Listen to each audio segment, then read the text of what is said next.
वाहिगुरु जी का खालसा वाहिगुरु जी की फतेह। वक़्त की पाबंदी है तो मैं सीधा ही ये 5 मिनटां लई इतिहास वाल आ रहा। बाबा मक्खण शाह लबाणा जी का जो महान पुरब गुरु नाल जुड़ के महान दिन हो गया, साचा गुरु लाधोरे मनाया जा रहा है। बाबा मक्खण शाह लबाणा जी दे घर विच सिक्खी कद तो आई। गुरु नानक देव साहब सतगुरु जी ने आप जाके आवाज़ मारी सी, जिस तरह ना बाबा मक्खण शाह लबाणा जी ने गुरु तेग बहादुर साहब जी के चरणों च जाके आवाज़ मारी। गुरु नानक देव साहब जी ने आप बाबा सावण जी जिथों सिक्खी आरंभ हुई, मैं बेनती करदे हाँ बाबा सावण जी, उन्हां दे सपुत्र बाबा अरथा जी, उन्हां दे सपुत्र बाबा बिंदा जी, उन्हां दे सपुत्र बाबा दासा जी, ते दासा जी दे सपुत्र बाबा मक्खण शाह लबाणा जी।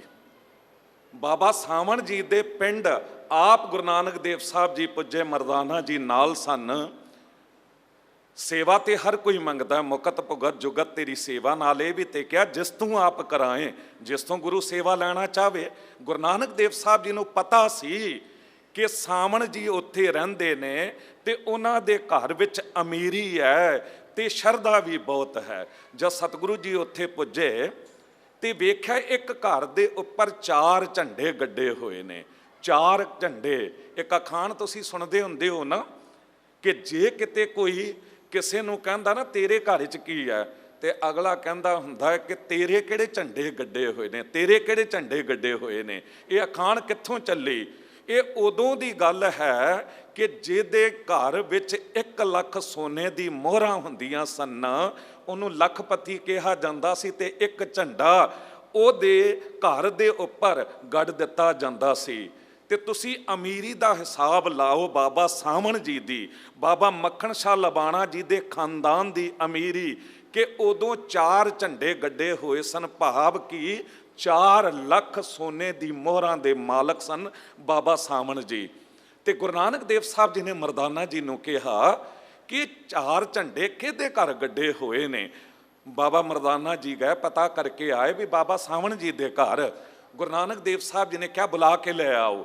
जद बुलाया गया, गुरु नानक देव साहब जी दे चरनां ते मस्तक टेकिया, मत्था टेकिया ते हैरान हो गए कि इहो जी बरकत ते किते इहो जी सुख दी अंदर दी आत्मक अवस्था वो किते होर अज तक बनी नहीं है।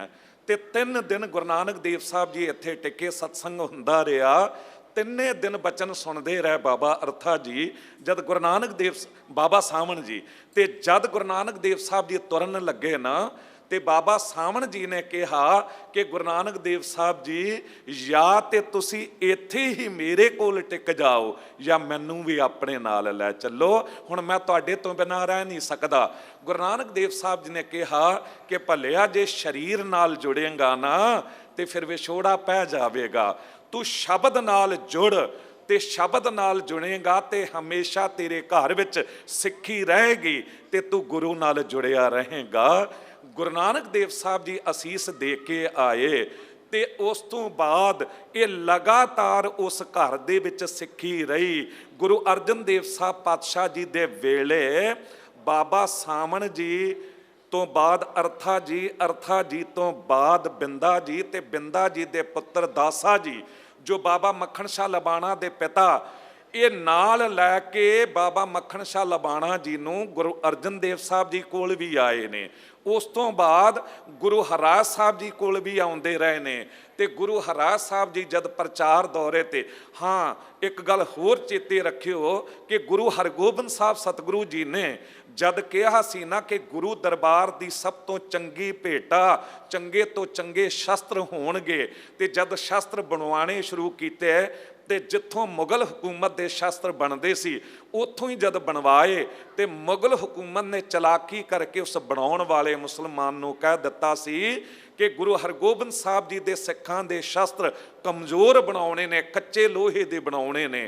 ते जद ढालां टुट गईयां ते कुछ होया ते उदों ਬਾਬਾ ਦਾਸਾ ਜੀ ਨੇ ਸ਼ਿਕਲੀਕਰ ਸਮਾਜ ਦੇ ਘੱਟੋ ਘੱਟ 200 ਤੋਂ ਵੱਧ ਕਾਰੀਗਰ ਲਿਆ ਕੇ ਆਪਣਾ ਦਸਵੰਧ ਉੱਥੇ ਲਗਾ ਕੇ ਤੇ ਗੁਰੂ ਹਰਗੋਬਿੰਦ ਸਾਹਿਬ ਸਤਿਗੁਰੂ ਜੀ ਲਈ ਸ਼ਸਤਰ ਤਿਆਰ ਕਰਵਾਏ ਸੀ ਉਸ ਫੌਜ ਲਈ।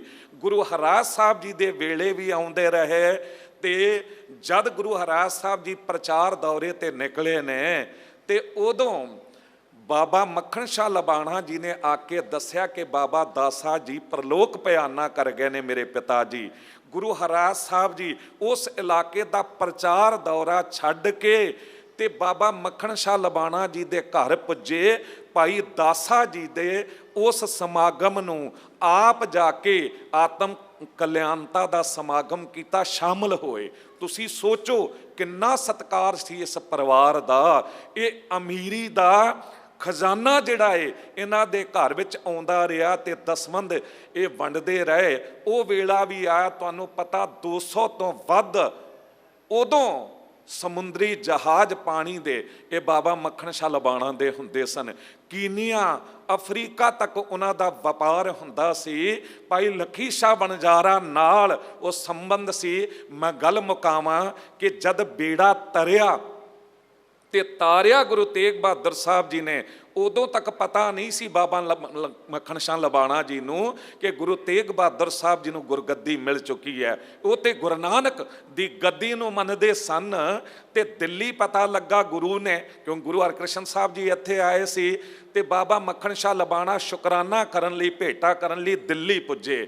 ਇੱਥੇ ਭਾਈ ਲੱਖੀ ਸ਼ਾਹ ਵਣਜਾਰਾ ਜੀ ਨਾਲ ਮੁਲਾਕਾਤ ਹੋਈ, ਕਿਉਂਕਿ ਇੰਡੀਆ ਦੇ ਵਿੱਚ ਇੱਥੇ ਦਾ ਵਪਾਰ ਭਾਈ ਲੱਖੀ ਸ਼ਾਹ ਵਣਜਾਰਾ ਜੀ ਸੰਭਾਲਦੇ ਸਨ ਦਿੱਲੀ, ਤੇ ਉਧਰ ਅਫਰੀਕਾ ਤੱਕ ਬਾਬਾ ਮੱਖਣ ਸ਼ਾਹ ਲਬਾਣਾ, ਇਹਨਾਂ ਦੀ ਵਪਾਰਕ ਸਾਂਝ ਸੀ ਡੂੰਘੀ। ਤੇ ਭਾਈ ਲੱਖੀ ਸ਼ਾਹ ਵਣਜਾਰਾ ਜੀ ਨੇ ਦੱਸਿਆ ਕਿ ਗੁਰੂ ਹਰਕ੍ਰਿਸ਼ਨ ਸਾਹਿਬ ਜੀ ਕਹਿ ਕੇ ਬਾਬਾ ਬਸੇ ਗ੍ਰਾਮ ਬਕਾਲੇ ਬਨ ਗੁਰ ਸੰਗਤ ਸਕਲ ਸੰਭਾਲੇ ਕਹਿ ਕੇ ਚਲੇ ਗਏ ਨੇ।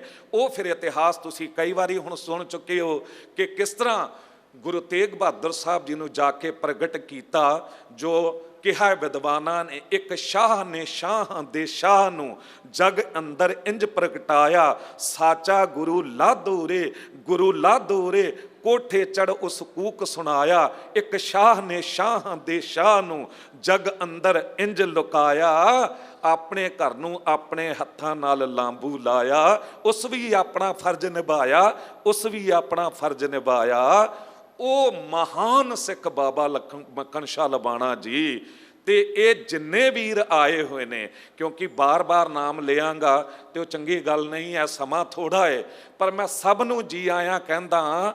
ਸਰਦਾਰ ਬਲਦੇਵ ਸਿੰਘ ਗਿਲਜੀਆਂ ਜੀ ਨਾਲ ਮੈਂ ਹੁਣੇ ਗੱਲ ਕਰ ਰਿਹਾ ਸੀ ਤੇ ਮਾਸਟਰ ਮਹਿੰਦਰ ਸਿੰਘ ਜੀ, ਰਘਵੀਰ ਸਿੰਘ ਬੱਬੀ ਵੀਰ ਜੀ ਤੇ ਸਾਰੇ ਵੀਰਾਂ ਨੂੰ ਮੈਂ ਬੇਨਤੀ ਕਰਾਂਗਾ, 1 ਮਿੰਟ ਦੀ ਗੱਲ ਬਹੁਤ ਧਿਆਨ ਨਾਲ ਸੁਣਿਓ। ਤੁਹਾਨੂੰ ਇਹ ਲਬਾਣਾ ਸਮਾਜ ਤੇ ਬਰਾਦਰੀ ਤੇ ਹੋਰ ਮਾਣ ਹੋਵੇਗਾ। ਤੁਸੀਂ ਪੰਜਾਬ ਤੇ ਦੇਖਿਆ ਹੈ, ਤੁਸੀਂ ਜੋ ਅਸਲ ਪੰਜਾਬ ਹੈ ਉਹ ਨਹੀਂ ਵੇਖਿਆ। ਜੋ ਮਿਨੀ ਪੰਜਾਬ ਹੈ ਸਾਡਾ ਇਲਾਕਾ ਉੱਤਰਾਖੰਡ ਦਾ ਨਾ, ਫੌਜੀ ਨਵਾਬਗੰਜ ਤੱਕ ਇਹ ਬਲਦੇਵ ਸਿੰਘ ਗਿਲਜੀਆਂ ਜੀ, ਪ੍ਰੀਤਮ ਸਿੰਘ ਗਿਲਜੀਆਂ ਜੀ ਪੁੱਜਦੇ ਨੇ, ਉੱਥੇ ਰਿਸ਼ਤੇਦਾਰੀਆਂ ਨੇ। ਪਰ ਉਸ ਤੋਂ 15 ਕਿਲੋਮੀਟਰ ਅੱਗੇ ਗਦਰਪੁਰ, ਉਸ ਤੋਂ 15 ਕਿਲੋਮੀਟਰ ਅੱਗੇ ਬਾਜਪੁਰ, ਉਸ ਤੋਂ 15 ਕਿਲੋਮੀਟਰ ਅੱਗੇ ਕਾਸ਼ੀਪੁਰ, 4-4 6-6 ਪਿੰਡ ਨੇ। ਪ੍ਰਧਾਨ ਸਾਹਿਬ ਆਤਮਾ ਸਿੰਘ ਜੀ ਲਬਾਣਾ ਇਹ ਉੱਥੇ ਹੋ ਕੇ ਆਏ ਨੇ। ਇਲਾਕਾ ਦੇਖੋ, ਪੂਰੇ ਦੇ ਪੂਰੇ ਪਿੰਡ ਸਿੱਖੀ ਸਰੂਪ ਵਿੱਚ ਨੇ, ਕਿਸੇ ਨੇ ਕੇਸਾਂ ਦੀ ਬੇਅਦਬੀ ਨਹੀਂ ਕੀਤੀ ਹੈ। ਤੇ ਦਾਸ ਦਾ ਪੂਰਾ ਪਿੰਡ ਜੋ ਹੈ ਉਹ ਸਿੱਖਾਂ ਦਾ, ਹੋਰ ਕੋਈ ਘਰ ਨਹੀਂ।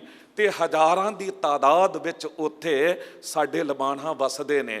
ਉਧਰ ਦੇਖੋ ਪੰਜਾਬ ਦੇ ਵਿੱਚ ਕਿੰਨੇ ਲੋਕ ਧਰਮ ਛੱਡ ਕੇ ਦੂਜੇ ਪਾਸੇ ਜਾ ਰਹੇ ਨੇ। ਸਾਡੇ ਇਲਾਕੇ 'ਚ 25-50 ਸਾਲਾਂ 'ਚ ਇੱਕ ਉਦਾਹਰਣ ਤੁਹਾਨੂੰ ਨਹੀਂ ਮਿਲੇਗਾ ਕਿ ਕੋਈ ਸਿੱਖ ਆਪਣਾ ਧਰਮ ਛੱਡ ਕੇ ਈਸਾਈ ਧਰਮ ਵੱਲ ਗਿਆ ਹੈ। ਕਿਤੇ ਕੋਈ ਤੁਹਾਨੂੰ ਇੱਕ ਵੀ ਉਦਾਹਰਣ ਨਹੀਂ ਮਿਲੇਗਾ। ਤੇ ਮੈਂ ਬੇਨਤੀ ਕੀਤੀ ਤੇ ਬਲਦੇਵ ਸਿੰਘ ਗਿਲਜੀਆਂ ਜੀ ਤੇ ਵੀਰਾਂ ਨੇ ਕਿਹਾ ਕਿ ਇੱਕ ਸਮਾਗਮ ਆਪਾਂ ਉੱਥੇ ਜ਼ਰੂਰ ਸਾਲ ਵਿੱਚ ਕਰਾਂਗੇ। ਤੇ ਉਸ ਇਲਾਕੇ ਦੇ ਹਜ਼ਾਰਾਂ ਲਬਾਣਾ ਸਿੱਖ ਉਹ ਬਰਾਦਰੀ ਨਾਲ, ਹੋਰ ਆਪਣਾ ਪੰਜਾਬ ਸਾਰਾ ਵਸਿਆ ਹੋਇਆ ਉੱਥੇ। ਤੇ ਤੁਸੀਂ ਵੇਖੋਗੇ ਹਜ਼ਾਰਾਂ ਦੀ ਤਾਦਾਦ ਸੰਗਤ ਤੇ ਇਕੱਠੀ ਹੋਵੇਗੀ। ਸਭ ਨੂੰ ਜੀ ਆਇਆਂ।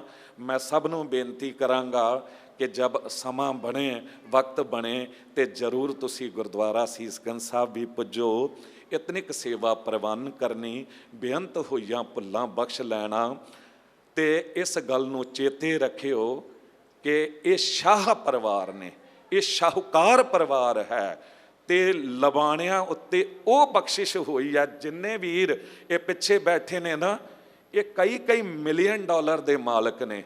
गए उत्थे किस तरह ने, किन्नी मेहनतां कीतियां ने इन्हां ने, पर वो जिहड़ी शाहूकारी सी ना, वो खून विच है, वो मेहनत करनी वो खून विच है साडे। सो बड़ा माण हुंदा है सिੱਖੀ उत्ते। ते मैं एक होर बेनती करां, लबाणा बरादरी दी बोली असी संभाली हुई है, असी बोली संभाली है। साडे पिंडां दे विच वो बोली अज तक बोली जाती है। ना साडे बुजुर्ग भुल्ले ने, ना साडे बच्चे भुल्ले ने। असी लैंगवेज सीखण लई जर्मन फ्रेंच की किन्ना किन्ना समा बच्चे लाउंदे ने, पर असी अपनी माँ बोली भुला दिंदे हां। मेरी बेनती है कि आपां बोली नूं भी संभालीए। सो सांझे तौर ते सब लई अरदास है, श्री हर कृष्ण तिहाई है, जिस डिठे सब दुख जाए, तेग बहादुर सिमरै, हर नौ निध आवै धाए, सब थाई होए सहाय। मुख सेवादार दिल्ली से गुरुद्वारा प्रबंधक कमेटी प्रधान साहब हरमीत सिंह कालका जी ने भी कहा कि भाई मेरे वल्लों भी उत्थे हाजरी लवा देना। सो वो भी जगदीप सिंह काहलों जी, आत्मा सिंह जी, इन्हां दी पूरी मैनेजमेंट टीम अज सिੱਖੀ प्रचार ਲਈ बहुत ज़्यादा कर रहे ने। ते ये भी ਵਧਾਈ ਦੇ पात्र ने जो इस तरीके दे नाल न्यूयॉर्क तो आए इन्हां वीरां नूं, क्योंकि मैनूं भी अपनी बरादरी उत्ते बड़ा माण हुंदा है ते सिख पंथ उत्ते बड़ा माण हुंदा है कि इत्थे भी 8 साल करीब गुरु हरकृष्ण साहब जी ने एज ए हैड गंथी सेवावां लईआं। हुण 9 साल गुरुद्वारा सीसगंज साहब हो गए ने।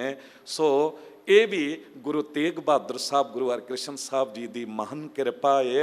सो सांझे तौर पर सब लई अरदास है, श्री हरकृष्ण तिहाई है, जिस डिठे सब दुख जाए, तेग बहादुर सिमरै, हर नौ निध आवै धाए, सब थाई होए सहाय। दसणगे सरदार आत्मा सिंह जी अगला प्रोग्राम, पर बेनती करते हैं भाई लखविंदर सिंह हजूरी रागी ऐसा कीर्तन करते ने, बस अमृत वरसदा है। वो बैठे ने ते तुसी जरूर सुन के जायो। वाहिगुरू जी का खालसा, वाहिगुरू जी की फतेह।